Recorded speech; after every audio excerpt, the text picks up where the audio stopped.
Hello, and welcome to the Theory of Awesome. We are back again, and we are sciencing the bleep out of everything we see. I am intrepid explorer Sophie Schrand. And I'm Trace Dominguez with my feet really just here on the ground and probably maybe in a robe, like a squishy one. Nice. We are looking at human-powered flight. And although that sounds aspirational, we are actually doing it these days in a variety of ways. And this is something that we've been dreaming about for centuries. Humans have looked to the skies and dreamt of exploring them and understanding them. In the 1400s, Leonardo da Vinci wrote more than 35,000 words and drew 500 sketches of various types and designs for flying machines. Clearly, taking to the air under your own power in a sustained and controlled flight captured his imagination, and in the centuries to come, captured imaginations of others. Yeah. After the Industrial Revolution, people kept dreaming, and with an increased manufacturing capacity, we started to see live flying machines in action. Now, the word action is doing a lot of the heavy lifting here because a lot of these things did not actually work. But that's science, right? You know, failures are more valuable than success a lot of the times. Yeah, I mean, who wouldn't want to just take to the skies? Dreams of like flying. I have dreams of flying all the time. All of that is to say that what we are seeing today is the culmination of a lot of trial and error. So what do you think, Trace? Shall we see one of these successes in action?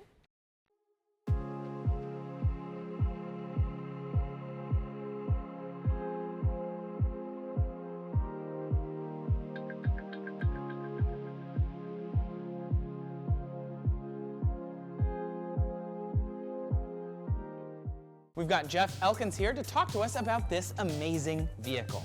Jeff, so good to meet you. I'm Trace. Welcome to the Theory of Awesome. Yeah, it's great. Hi, Jeff. I'm Sophie. Thank you so much for being here. So, what do you call this vehicle, anyway? We call it the airboard. I was a flyboard pilot. I don't know if you know what that is. It's a water-powered jetpack.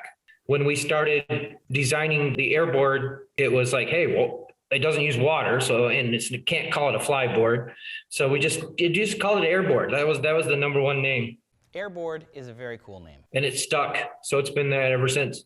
And what inspired you to tackle this project? We were flying flyboards, water-powered jetpacks, and we were having a lot of problems with the hose and the jet ski and the engines and everything. And I thought, why can't we just get rid of all that and just make the thing power itself? So the first design was just a bunch of large-scale model aircraft engines bolted to aluminum frame that I welded up, and we found the best batteries that we could find at the time. And, you know, we were getting a couple of 3 minutes of flight time. How is this thing powered? We decided a long time ago to go with electric. It was possible, and electric is clean. Anybody can do it. If you can operate a trigger device of some kind, you can fly this. You don't have to be a turbine mechanic to fly it. That's why we chose electric. Everything has been slowly evolving since the very first board, and everything's gotten so much better. Our efficiencies have gone way up. The batteries have gone way up. We can get flight times of, 30, 40, 50 minutes with a 200-pound pilot, no problem. Our pilot seemed really comfortable on that thing. Like, how did she learn to fly it? The aircraft is what we call it's body position flight control. So it's something I developed. So the aircraft is inherently stable. You use your body position to move in whatever direction you want to go, and the aircraft just follows. So we were doing some experiments here in our lab with different setups of motors and propellers. What is the total weight of your vehicle? That aircraft was about 100 pounds, slightly less with the batteries and everything, and then she's about 105. So altogether it's about 217 pounds, I think I recall. Okay, how much thrust will all of those motors generate? The thrust wasn't that great. So the thing with propellers is simple. The bigger the propeller, the slower it spins. That's the combination you want. You're better off having huge propellers spinning slow than you are tiny propellers spinning fast. That's why helicopters look the way they do, because they know that rule. So, when we have our 40-inch propellers in coax mode on the newest aircraft, you can lift 800 pounds of thrust. That's a lot. That's a lot of thrust. That's like surprising. Yeah. Actually. The one that went over the lake had the little 21-inch wood propellers.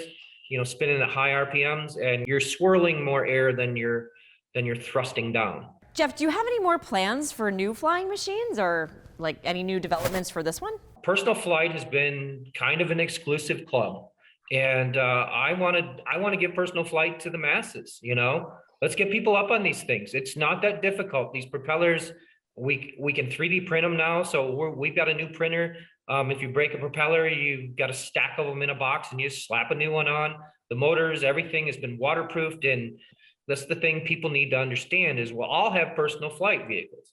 It's ridiculous to think not. If anybody thinks that these vehicles aren't coming fast and furious, then they're wrong, and they haven't met me. This is so cool, right? It looks like we're seeing something CGI'd, but this is very real. This is real. She just hopped right up on a drone and is flying around human size. How is this able to work? Look at that downwash. Right. So you've noticed there's a lot of propellers on these drones that she's using, and all of the propellers are providing enough thrust to overcome gravity and the drag force of the aircraft.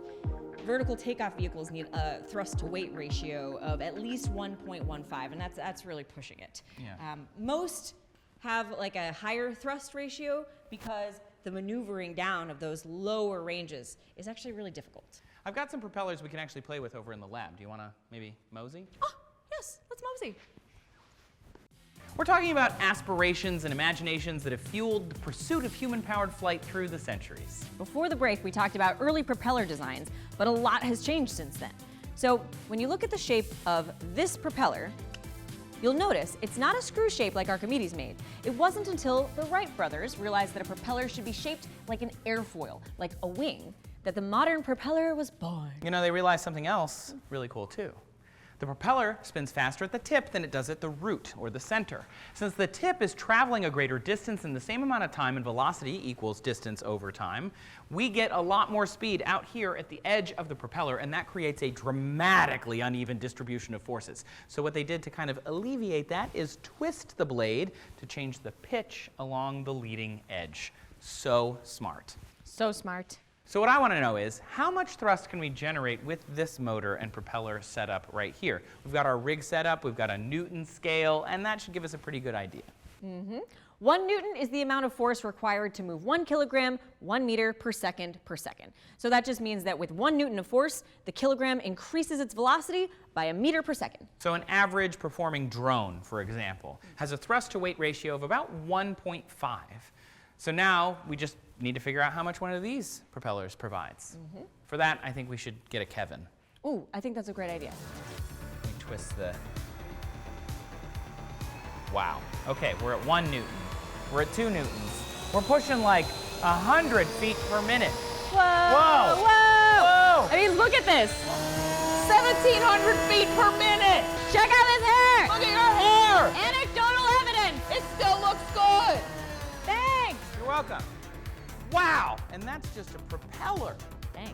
Luckily for us, we have another design, this ducted fan. The ducted fan. That's right. So it's going to have a slightly different compression. It's got a lot more blades. So this should give us an even more efficient wind machine. Good Thanks, to go. Kevin. Okay, let's try this ducted fan. Same setup. Ooh, okay. Whoa, whoa. All right, 1 Newton, 2 Newtons. This is much more directed. We're already at 1,500 feet. Whoa! Wow, 4 Newtons. Wow! This is pushing over 2,000 feet per minute. Wow! Anecdotally, I can feel it. Woo! That was a lot. That was a lot. Kevin, wow. Thank you.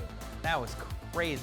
So now that we know how much thrust one of these propellers provides in feet per minute, all we need to know is the total weight of a vehicle, and we can calculate how many of these setups it would take, or how many propellers it would take for us to lift something, to get airborne. I am really happy with how our lab's shaping up, and I think we're gonna see some pretty cool stuff in here. I agree. Week after week, we're gonna have all sorts of cool props and cool things and cool demos, and it's gonna be awesome, and I hope you join us. But for now, I think that's all from us. Yeah. Yeah. Good night.